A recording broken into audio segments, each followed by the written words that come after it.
MadS is a new French thriller and horror on Shudder that employs a little-used storytelling technique. It's a continuous take film. So is this non-stop filming something that works, or is it just a gimmick? A teenager stops off to see his dealer before heading off for a night of partying. On the way home, he picks up an injured woman, and the night takes a violent and surreal turn. Okay, so the majority of the reason I even wanted to give this a try was because of the novelty of the one-take continuous shot filming technique. We've had movies like this before, but they're rare. And just like with the others, the styling is immersive and captivating. I was sucked into the storytelling simply because the momentum was always maintained. And for this story arc, there's so much energy, even chaos, that the excitement barely ever dips. It's just constantly pushing forward through one terrible night. Now, I don't know if this was truly a one-take film or if they creatively found areas to cut, but the final product, it's convincing, and it doesn't ever feel like it's stopped down for a break. So it tricked me if they cut at certain parts. Now, for the story, some of the answers to what causes the events that we see, they're left unaddressed and undefined. But the why, it becomes less important than what we watch unfold. After the dude at the beginning of the movie picks up an injured person, all hell slowly breaks loose as the woman transforms in a way. I mean, she doesn't shapeshift, but the humanity, it completely leaves her, turning into a violent predator intent on attacking anything in its path. Now, because of how the story plays out, most of our characters, they don't get much development. We're just seeing them in the moment of this story.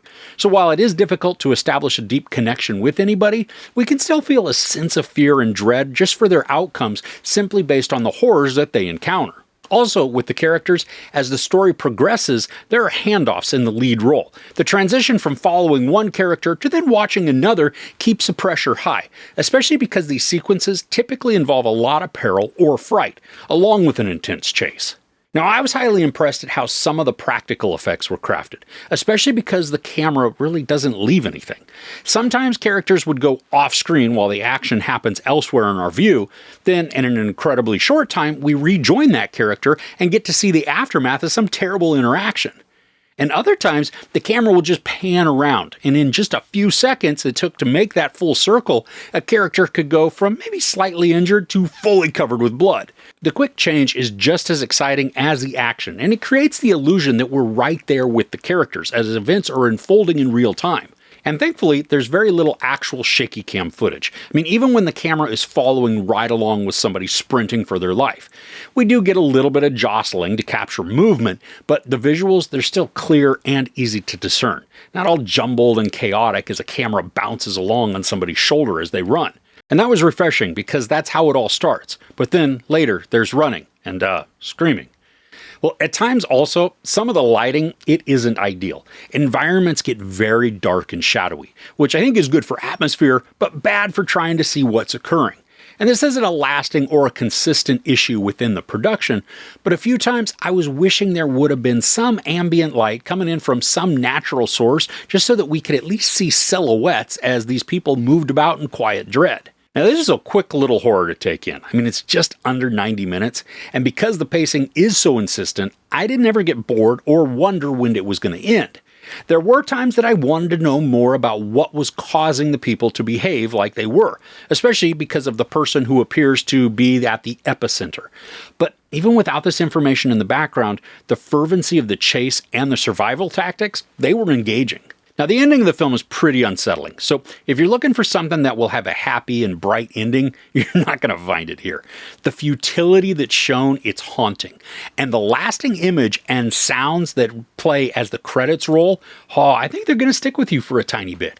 It also has a very real or logical conclusion, even with circumstances that aren't fully plausible. I mean, I found it easy to imagine myself in kind of the same mindset as characters at the finale.